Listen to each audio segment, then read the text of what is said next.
Bienvenidos al podcast de la Sociedad Colombiana de Arquitectos Regional Bogotá y Cundinamarca, dentro del marco de la edición número 20 del Anual de Estudiantes de Arquitectura.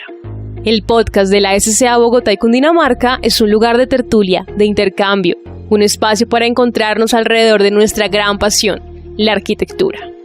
Gracias por sumarse a estos 50 años creando lazos.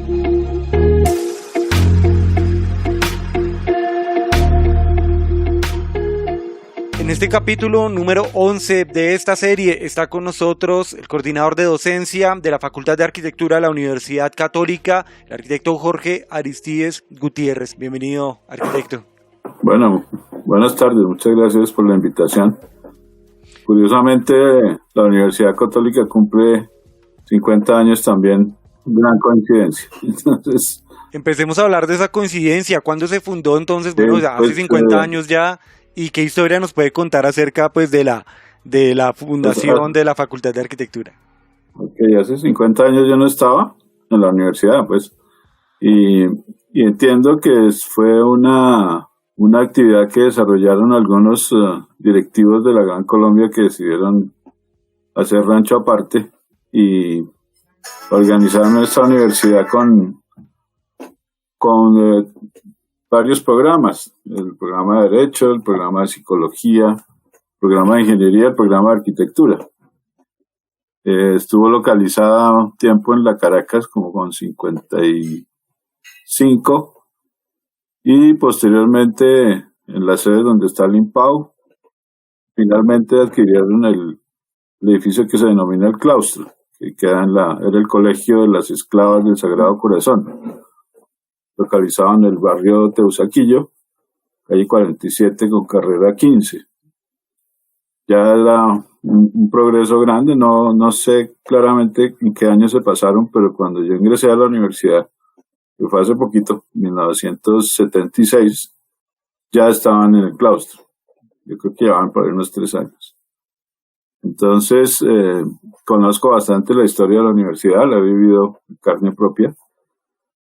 Y de la facultad, pues yo ingresé a dictar clases en la jornada de la noche, en un sitio muy lindo que es la mansarda de este edificio, donde seguramente eran las celdas de las monjitas de clausura. Allí estaba localizada la Facultad de Arquitectura, y pues no sé por qué siempre he estado en el último piso de la universidad, de los edificios que se hacen allí en esta zona. Entonces, nace, como les decía, la Gran Colombia y pues todos los directivos son parientes, familiares, conocidos de la Casa de la Gran Colombia. Yo inicié, pues voy a hacerlo como una narración desde mi vida en la universidad, que creo que es más o menos lo mismo. Desde el 76 estoy trabajando allí por la invitación de un amigo mío, que era mi socio además en esa época en la oficina. Se llama Armando Carrillo Mora, a quien le mando un saludo si me escucha, amigo muy querido. Pero previamente mi historia empezó en la América como profesor de cátedra, luego pasé a la Gran Colombia y allí pues duré solamente un semestre por un evento que no vale la pena recordar en este momento. Y pasé a la Católica y inicié mi segunda actividad como docente, que como te cuento ya había ingresado a la Universidad de América, apenas me gradué. Como a los 5 meses me llamaron y pues ahí cogió la vena docente desde ese momento a trabajar.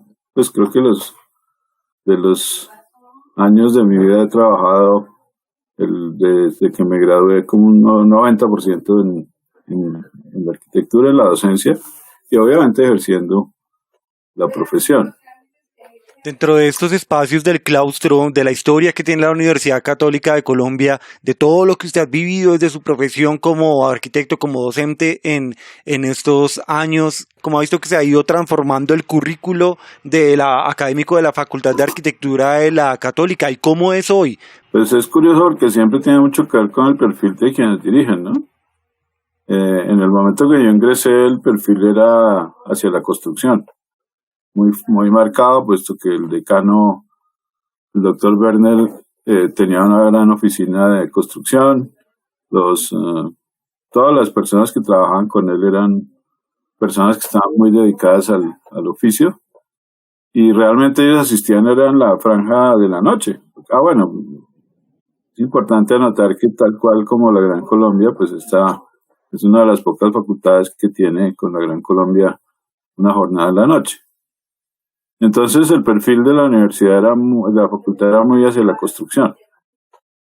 Ya después de tiempo, pues tuvimos el interés de vincularnos a la certificación que hace el RIVA, que es el Real Colegio Inglés de Arquitectos, un poco con el interés de que nos miraran desde afuera, ya que aquí en Colombia pues no había ninguna actividad de revisión de la calidad de los programas, sino simplemente era un registro calificado que le daba la posibilidad a los programas de funcionar, pero no medían su calidad. Entonces, curiosamente, 1 año o 2 años antes habíamos elaborado algo que denominamos el Plan de Consolidación Curricular, donde planteamos 17 proyectos que a los 10 años más o menos se cumplieron. Y cuando vino la visita del RIVA, pues teníamos esa innovación, que le dimos una revisión muy fuerte al programa y iniciamos la propuesta del trabajo con los núcleos temáticos en ese momento, que resultaron de una experiencia cuando, no sé si ustedes conocieron, yo creo que muchos de los que están escuchando a Roberto Pérez Gutiérrez, trabajó en la Gran Colombia, trabajó en la Católica, en CEART, y junto con él y con Augusto Forero estuvimos trabajando muy fuertemente en esta innovación del programa, buscando que los procesos fueran anualizados en términos conceptuales, porque evidentemente la parte la parte operativa de la universidad pues no permitía el trabajo anual en todo sentido. Estaban los 2 semestres, pero la intención era trabajar temas de la arquitectura que fueran relevantes en la carrera y que tuvieran como una progresividad y profundidad creciente en el tiempo. Entonces allí aparecieron 5 núcleos temáticos que, espero no equivocarme desde esa época, no, tal vez iniciamos con estos: espacio era el primer año, el segundo año lugar, el tercero hábitat, y el cuarto era edilicia en ese momento, y el quinto proyecto. Esos correspondían cada uno a 1 año. Un poco esta reflexión surgió del trabajo que se hacía con los alumnos de la noche, que eran 11 semestres, más el trabajo de grado en la noche, 10 semestres más trabajo de grado en el día. Y en la noche el primer semestre se hacía en 3 semestres. Mentiras, en 2 semestres. O sea, el primer año se hacía en 3 semestres. Y nos dimos cuenta de que el mayor tiempo de trabajo sobre una temática daba mejores resultados en los estudiantes. Entonces, la parcelación en semestre pues era muy corta para lograr construir un concepto, desarrollar una competencia. Entonces, por esto decidimos anualizar el currículo en términos de la formación. Entonces, luego estudiamos hizo un convenio la universidad con la Universidad Pedagógica y Tecnológica de Colombia en Tunja, y gran cantidad de profesores hicimos la maestría en historia en Tunja. Eso nos dio pues una mirada, porque los profesores nos daban duro en la cabeza de que solo mirábamos el objeto, la cosa, el edificio, el concreto, y no nos preocupábamos por las personas. Y entonces allí pues yo creo que nos estudiamos como unos 22 de la facultad, Y pues toda esa versión diferente de la realidad, pues nos hizo caer en cuenta de muchas cosas y nos fuimos mucho más hacia el ser humano, hacia sus necesidades que hacia la arquitectura per se. Luego hicimos una maestría en diseño industrial con 3 profesores y allí descubrimos que el diseño industrial tiene una serie de métodos, procedimientos y estrategias muy interesantes. Y allí entonces encontramos el concepto de la concurrencia, de la ingeniería inversa, de una serie de procesos que se dan en el proceso de diseño de un producto. Y pues nos cambió mucho el chip y decidimos posteriormente pues incluir ese concepto de concurrencia y bueno, previamente ya teníamos ese concepto, pero no en ese sentido, porque pues mi hijo Juan Sebastián estudió en el Gimnasio Moderno y allí tenían algo que denominaban como, no eran los centros de interés, pero era algo por el estilo. Entonces, un chino de 8 años estaba estudiando matemáticas, química, biología, geografía, pero lo hacían a la luz de un problema. Entonces recuerdo mucho que uno de esos problemas era el problema de las basuras. Y entonces la geografía, la química, la física, la matemática, todas tenían un sentido porque se estaban estudiando a la luz de un problema. Y mirando esto, pues, esto lo tradujimos al programa. Digamos que es una de nuestras particularidades, que ahora trabajamos es por problemas, entonces se denominan ahora son núcleos, o sea, migramos de núcleo temático a núcleo problemático. Igual con la estructura de los 5 años. Entonces, la gran ventaja que hemos tenido en el programa, no sé si será una desventaja, pero pues habría que ver qué opina el mundo universitario, y es que hemos tenido continuidad en el tiempo. Es decir, el equipo de trabajo de la universidad, seguimos allí desde el año 83, ha sido muy estable. El señor decano pues está allí desde el 78, creo, del 80 hasta la época. Él ha sido una persona que ha sabido coordinar estos equipos de trabajo de manera muy eficiente, y esta posibilidad de ir evolucionando en el tiempo, pues creo que es lo que le da un peso muy fuerte al programa. Entonces no ha habido esa ruptura de cuando llega a cualquier cargo en Colombia, que sea presidente, alcalde, gerente, llegas a ejercer con el retrovisor y a romper todo lo que se ha hecho previamente para marcar su nueva tendencia. Entonces aquí pues hemos sido muy juiciosos en estudiar el contexto, en estudiar la profesión, el oficio, la actividad de la disciplina, la economía del país, las problemáticas nacionales, etcétera, en el equipo de trabajo, y de esa manera pues hemos ido evolucionando el modelo a lo que es actualmente hoy. Casualmente pues este año presentamos una reforma curricular al ministerio. Una vez fue aprobada por las directivas de la universidad, pues tuvimos la fortuna hace unos 2 meses de recibir la aprobación de parte del Ministerio de Educación de la reforma, cosa que nos sorprendió porque nos habían dicho que otras facultades habían durado 1 año, año y medio, y no les contestaban, no evolucionaba el proceso. Nosotros logramos hacerlo como en unos 6, 7 meses.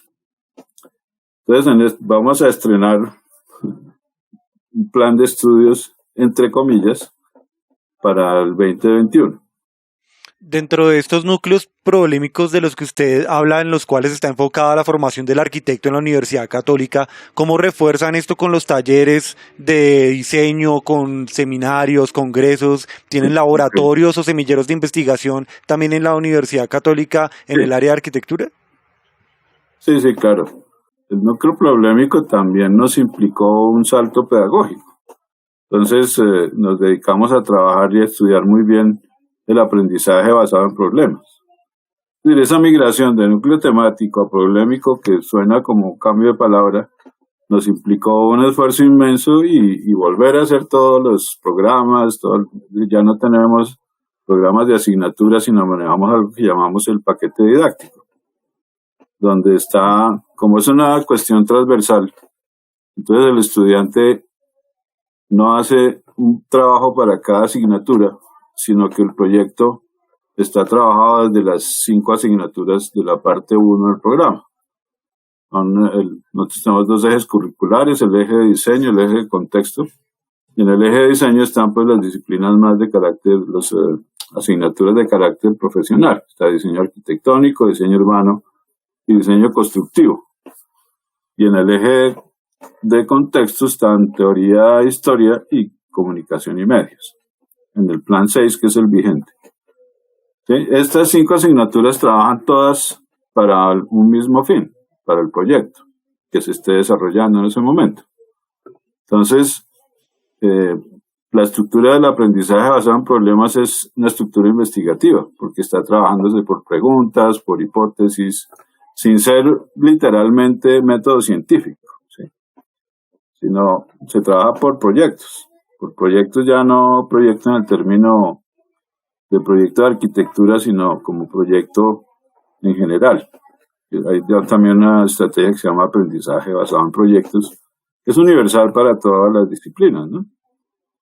Entonces, todo esto está involucrado y evidentemente la investigación, pues, como son 2 niveles diferentes, es decir, el pregrado no obliga a una formación investigativa, ¿sí? Y es su objetivo.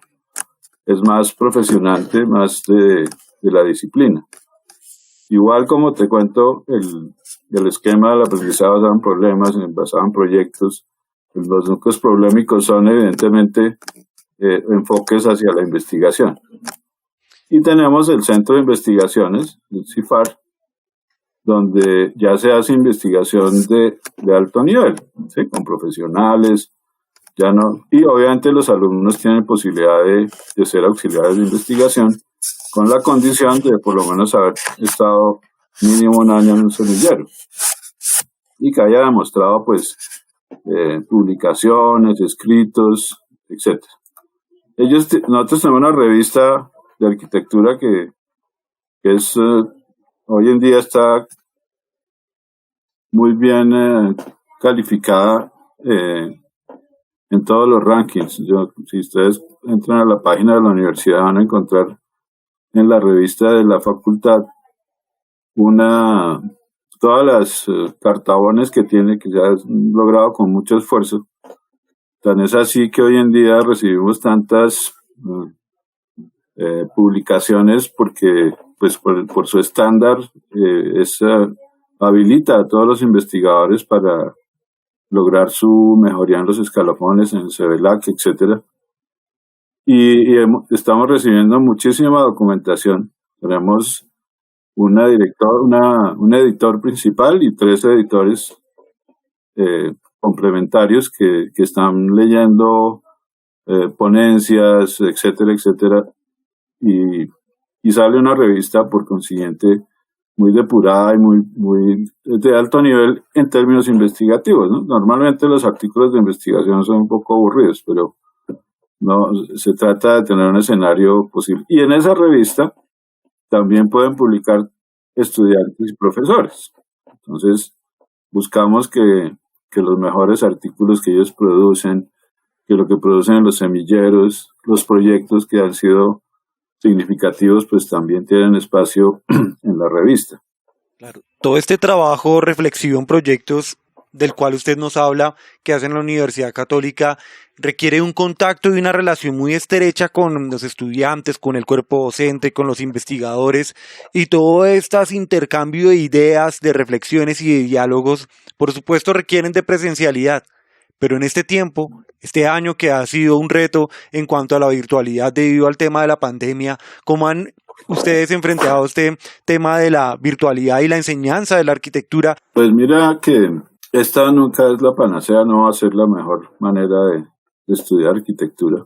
Se requiere de la discusión, una discusión, que es diferente una discusión en un televisor o en un computador, a una discusión en grupo, donde hay la pasión, la intensidad, la discusión entre iguales. Entonces, ese escenario lo extrañamos porque pues un proyecto, por lo menos en la modalidad que manejamos en la facultad, no se corrigen proyectos, sino se discute aspectos que son atinentes a la problemática que se está abordando, y se trabaja por excelencia con preguntas generales, pues siempre a la luz de un proyecto, pero en términos generales, un poco buscando la autonomía del estudiante, de no estar llevándolo de la mano, casi haciendo los proyectos y los dibujitos, sino es más un trabajo de diálogo, de conversación y de reflexión en ese escenario. Entonces, digamos que ese espacio se ha perdido totalmente. El espacio de discusión es muy difícil lograrlo en este recurso.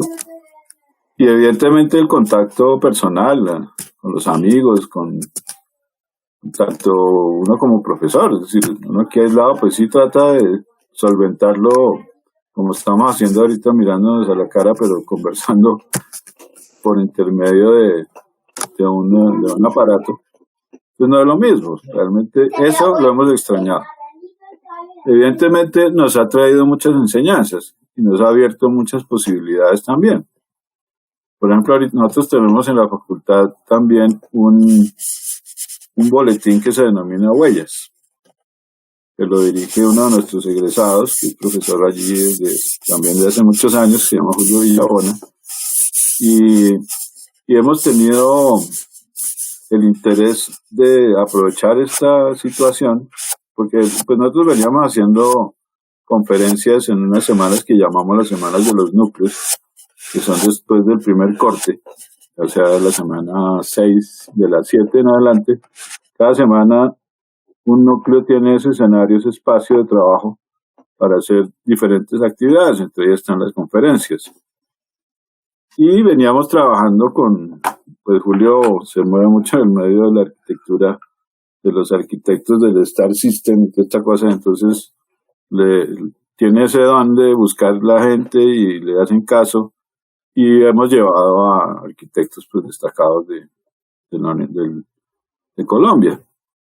Pero entonces ahorita, a raíz de esta situación y viendo las posibilidades que presenta, pues decidimos hacer algo mucho más fuerte, y hicimos una programación para todo el semestre donde se han ido presentando diferentes arquitectos nacionales e internacionales con asistencias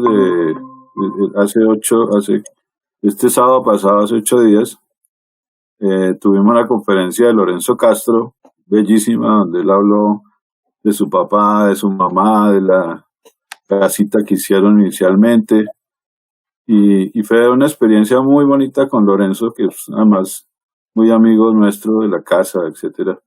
Y habían 450 personas, cosa que no podemos hacer en un escenario físico, con el máximo de atención y cercanía a las imágenes. Es decir, tiene ventajas muy grandes este recurso, que sabiéndolo aprovechar, pues complementaría perfectamente a la presencialidad. También nos da la opción de utilizar más estos recursos en muchos sentidos, ¿no? Yo creo que los profesores que se quejan, entre comillas, no de mala manera, sino de que tienen un exceso de trabajo, es porque tienen toda la mano, tienen los libros en la biblioteca, tienen el acceso a videos, o sea, se ha diversificado mucho la pedagogía y se ha preparado mucho más las clases, porque es distinto estar en el salón y mire el proyecto y la cosa, a tener que, porque nosotros definimos que mínimo al iniciar debe dictarse una charla de 20 o 30 minutos, todos los profesores.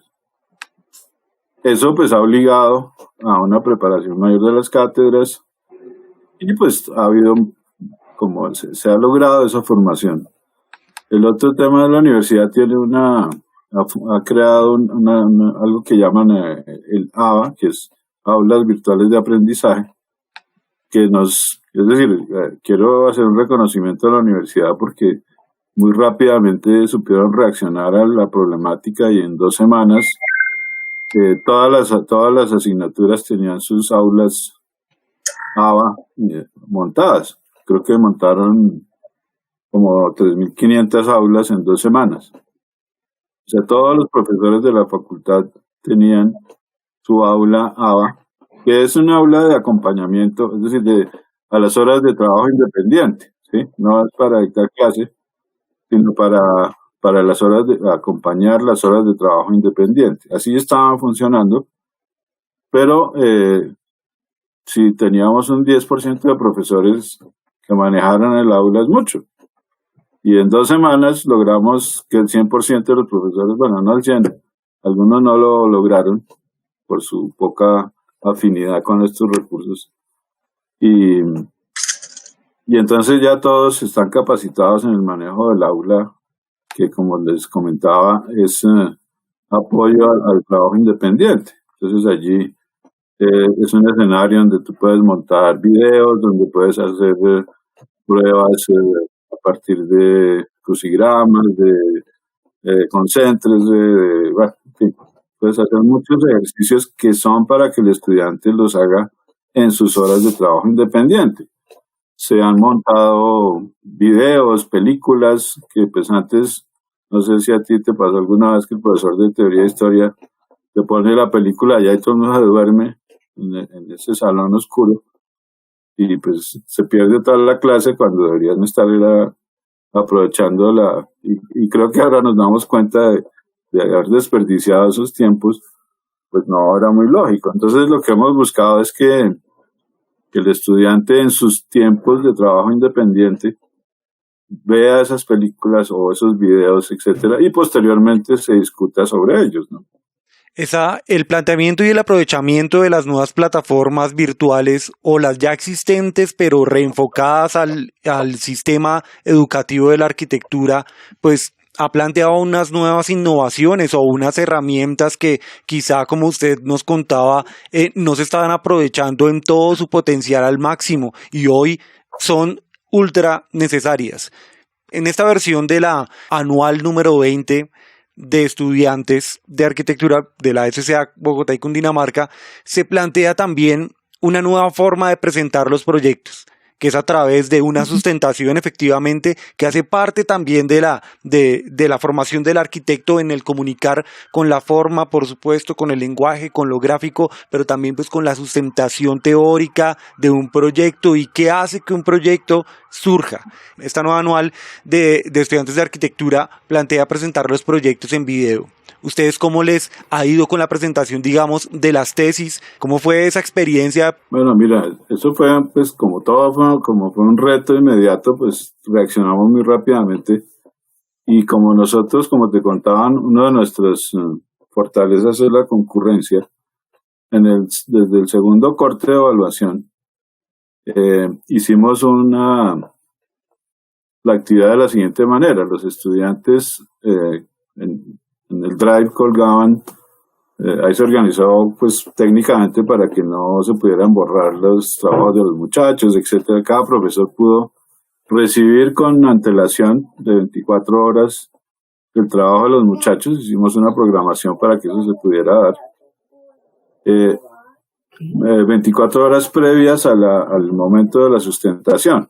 Entonces el profesor lo recibía, podía hacer una revisión del trabajo, hacía la evaluación personal, digamos, el profesor de diseño constructivo hacía su evaluación, el de urbano la suya, el de arquitectónico la suya, y después, la fecha de la evaluación, se trabajó en concurrencia. O sea, los 3 profesores recibieron la sustentación de los muchachos, que se hizo pues vía sincrónica, y en los casos que los muchachos no lo pudieran presentar, entonces les solicitamos un escrito que fuera una clara descripción de su proyecto. Un escrito de más o menos una página, muy corto. Y eso se volvió un recurso excelente porque, pues, de los que yo pude escuchar muchachos de segundo y tercer semestre con una capacidad discursiva impresionante, que estaban leyendo su texto que escribieron. O sea, tuvieron que prepararse muy bien, redactarlo. Era un límite de 7 minutos para poderlo presentar. Entonces eso los obligó a un poder de síntesis y de poder comunicar verbalmente todas las ideas que estaban detrás de eso que estaban presentando en las planchas, ¿sí? Eso lo hicimos desde el primer corte y lo mismo en el trabajo final, fue exactamente igual. Nos hablaba ahorita que tuvimos invitados también jurados externos. Aló, creo que ok. También siempre hemos invitado jurados externos a las evaluaciones de los trabajos de grado.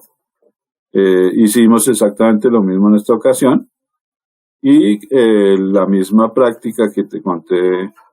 Algunos, pues no hicimos obligatorio el uso del video porque pues había gente que no tenía los recursos y nos pareció que era inequitativo obligarlos a hacer unos videos cuando no tenían los recursos ni la experiencia, etcétera. Entonces, se dejó libre a los que quisieran hacerlo, presentar un video, pero básicamente lo que queríamos era, en caso de que el estudiante tuviera dificultades en la comunicación o algún evento que sucediera en el momento de tener que sustentar, como el profesor ya tenía el material, pues él se lo presentaba a sus compañeros, ¿sí? Entonces, pues realmente fue satisfactoria la experiencia. No tuvimos quejas de los estudiantes, que eso pues creo que para todas las universidades ha sido un dolor de cabeza, las tutelas, los derechos de petición, por muchas circunstancias que se presentaron, pero realmente nosotros tuvimos mucha fortuna en lograr que fuera muy eficiente esa presentación.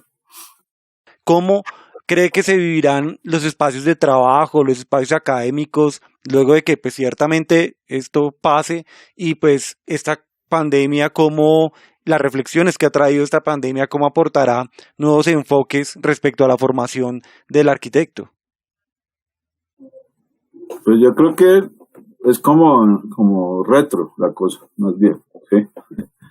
Porque, fíjate, lo digo por una experiencia de muchachos en la facultad no dejábamos trabajar en software hasta cuarto semestre, que es cuando empezamos a darle las clases.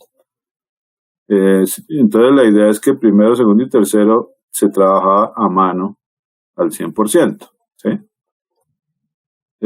Eso lo seguimos haciendo, pero nos tocó recurrir al uso del SketchUp. Hicimos unos videos tutoriales, etcétera, pero únicamente para la maqueta, para que ellos reemplazaran la maqueta. Pues en el comienzo de la pandemia no había nada abierto, no había cómo comprar un palito, ni un cartón, ni nada. Entonces, pues obviamente buscamos trabajar con material reciclado, en fin, pero finalmente pues decidimos acudir a esta herramienta, pero queríamos era que fuera solamente para reemplazar la maqueta. Bueno, pero empezaron los alumnos, obviamente algunos alumnos son transferentes del Mayor de Cundinamarca o de otra universidad y entonces llegan con toda su experiencia en el manejo del software y hay un desequilibrio con los otros muchachos. Entonces está este tema tan discutido por todos nosotros, los académicos de la arquitectura, de la importancia del dibujo a mano, de la bocetación, de la anticipación de la idea, de tener esa capacidad de relacionar, esa relación ojo-mano, que digamos que nos caracteriza a los arquitectos, ¿sí? Entonces, nunca vamos a poder reemplazar ese recurso con los software. Y digamos que esa es la primera reflexión que me parece que es el resultado de una experiencia. Inclusive hay muchachos que nos han puesto tutelas porque es curioso, hay un curso de extensión para egresados y para el que esté interesado de Revit, por ejemplo, y hay otro de Archicad. Y entonces sale en la página de la universidad y tiene un costo de 700,000 pesos o algo así. Y los muchachos entonces dicen, es que no nos enseñan esto para podernos cobrar esa plata. y empiezan a armar todo un rollo, que tú sabes que cuando un estudiante que no tiene buenas intenciones logra impulsar a sus compañeros, pues genera bastante problema. Entonces, ellos creen que el recurso es hacer arquitectura, ¿sí? Que tener el Revit o el Archicad o el AutoCAD o lo que sea, eso es hacer arquitectura. Y ahí está el error más grande del mundo. Y tú no puedes empezar a trabajar Revit hasta que no tengas conocimientos amplios de la construcción. ¿Sí? Saber de cómo se hace un muro, cómo se saca una cantidad de obra. Porque esa es la bondad del Revit, no es para hacer renders. Y ellos tienen como esa obsesión de que si no saben manejar esto no pueden desarrollar una idea de un proyecto. Y si vemos a todos los grandes maestros, pues sus dibujos son hasta feos y todo, pero expresan la idea y se va desarrollando y se va construyendo. Nosotros tuvimos una charla el sábado con una oficina de Medellín que se ganó el Jardín Botánico. Ustedes deben saber exactamente quiénes son, espérate que se me perdió el nombre. DARP de Medellín. Y nos mostraron cómo esa bocetación fue la idea original del proyecto. Empezaron a hacer monitos, como dicen todos, en la servilleta, y finalmente contrastan sus dibujos de esas reflexiones que estaban apenas empezando a entender el problema, los contrastan con el dibujo final de corte, con todos los detalles, y son la misma cosa, ¿sí? Pues, obviamente, salvadas las distancias de un desarrollo muy impresionante estos muchachos. Nos pareció muy, duraron 2 horas en la charla, estaban tan motivados y eso, todo el mundo pegado, y se les veía la motivación, el entusiasmo, el cariño por las cosas, y esa evidencia del dibujo como un recurso para la proyectación, el dibujo a mano. Entonces esa, digamos, es una reflexión que me queda muy clara de que hay que mantener el esfuerzo porque ellos se formen desde el comienzo con ese recurso, con mucha fuerza, porque es como la esencia, ¿no? Es la capacidad de transmitir una idea muy rápidamente de 5 líneas y que esa vaya creciendo y creciendo hasta formarse algo importante. El podcast... Entonces, sí, dígame. Sí, dime. Dale. Te escucho. No. Bueno, me parece pues muy interesante este recurso, que nos escuchen a las facultades. Nosotros tenemos un defecto y es que somos muy autistas, ¿no? No nos mostramos, no salimos a eventos, trabajamos mucho hacia adentro y nos falta pues mostrar más nuestros modelos. Te decía que pues tenemos una reforma que inicia el próximo año, hemos bajado a 9 semestres, de 150 créditos, tenemos solo 2 asignaturas, pues además tendremos electivas y la de transversal de la institución. Incluimos el inglés en el plan de estudios, en 5º y 6º semestre para lograr un nivel B2. Incluimos el Fab Lab en el proceso de formación, en 8º semestre, un laboratorio de diseño. Abrimos las opciones de práctica profesional a 4 posibilidades también. En fin, o sea, es una innovación, pero manteniendo lo bueno del programa. Entonces, seguimos con los núcleos problemáticos. Hemos evolucionado mucho el plan de estudios y esperamos tener un éxito ahorita en la apertura del 2021.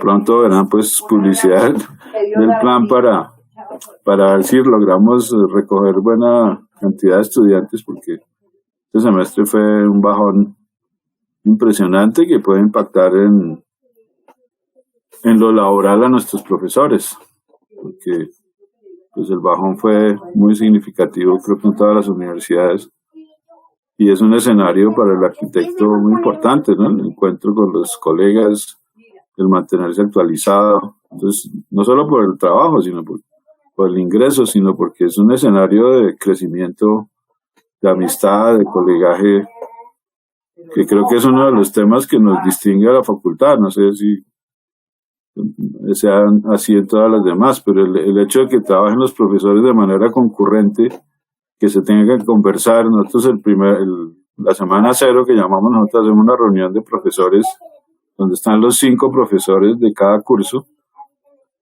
Si no se conocen, pues allí se conocen y discuten sobre lo que ya está escrito desde los coordinadores de cómo va a ser el desarrollo del semestre. Entonces, consideramos que ese encuentro de seres humanos, de arquitectos, trabajando al tiempo mancomunadamente con una sola meta con su grupo de estudiantes, pues es una riqueza que tú mismo lo decías hace un rato, es lo que se extraña más de esta relación tan lejana y tan cercana a la vez, ¿no? Muchísimas gracias al coordinador de docencia de la Facultad de Arquitectura de la Universidad Católica, el arquitecto Jorge Aristides Gutiérrez, por haber estado con nosotros en este espacio. No, con mucho gusto. Muchas gracias. Saludo a toda la familia de la SCA. El podcast de la SCA Bogotá y Cundinamarca es un lugar de tertulia, de intercambio, un espacio para encontrarnos alrededor de nuestra gran pasión, la arquitectura. Gracias por sumarse estos 50 años creando lazos.